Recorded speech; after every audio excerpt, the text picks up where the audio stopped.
Handa na rin ang mga nais bumili ng kandila para sa darating na undas. Kahit mataas daw ang demand sa mga kandila, hindi naman daw nagtaas ang presyo ang mga nagtitinda. Mula sa Divisoria, nakatutok live si Marie Dumani. Marie. Mel, sa pagunita natin sa ating mga yumaong mahal sa buhay ngayong undas, hindi syempre mawawala sa ating pagdarasal yung mga kandila. Bukod sa ikangay mga classic o yung mga simpleng kandila, nariyan din at naglipa na yung mga kandilang kakaiba ang mga disenyo at itsura.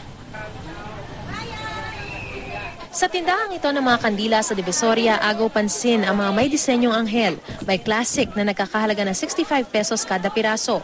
Meron ding cute na 35 pesos ang isa. Si Mean nga ito ang binili para sa yumaong kaanak. Para sa mga bata, yung mga anak niya may namatay na baby pa lang, ito yung nilalagay. Para maganda.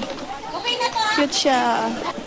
Meron ding kandilang gulaman kung tawagin dahil multicolored, 32 hanggang 50 pesos ang isa. Ang star, 31 pesos. Square stripe, 40 pesos. Ang gel wax naman nagkakahalaga ng 60 hanggang 250 pesos kada box. Meron ding disenyong assorted fruits, sunflower, pati Bible. Kami nagkikater lang kami sa mga parang request ng mga tao.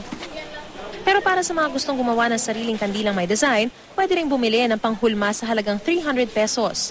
Di naman mawawala ang mga esperma o yung simpleng kandila, 25 hanggang 47 pesos ang isang pack. Ang mga mas malalaki, nasa 38 hanggang 280. Meron ding may takip, nasa 90 hanggang 110. Sa mga Chinese, mabenta ang dragon, 65 hanggang 3,060 depende sa laki. Meron ding joystick. Yung dragon sa Chinese daw. Anong importance? Walang pampasa ng mga bad spirits, ganun. Tapos, pag daw kasi Chinese, pag naka 1 year na, dapat red kasi peaceful na daw yung kaluluwa. Ang pinakamabenta pa rin daw ang spiral na di lang pangundas kundi maging sa ibang okasyon na nasa 85 hanggang 130 pesos. Iba-iba man ang disenyo at klase, iisang kahulugan ng mga kandila. Ayon kay Father Francis Lucas, Executive Secretary ng CBCP Episcopal Commission ng Social Media, sinisimbolo nito ang kaliwanagan ni Kristo sa gitna ng dilim. Naging tradisyon ng mga Pinoy yan para respeto sa mga yumao na, sa mga mahal natin sa buhay na yumao na. Ngayon pa nga lang, dagsa na ang mga mamimili ng mga kandila dito sa Divisoria. Mahirap makipagsabayan sa maraming tao Mel, marami man yung mga namimili, hindi naman daw magtataas ng presyo ang mga nagbebenta nito kahit pa malapit na ang undas. Mel?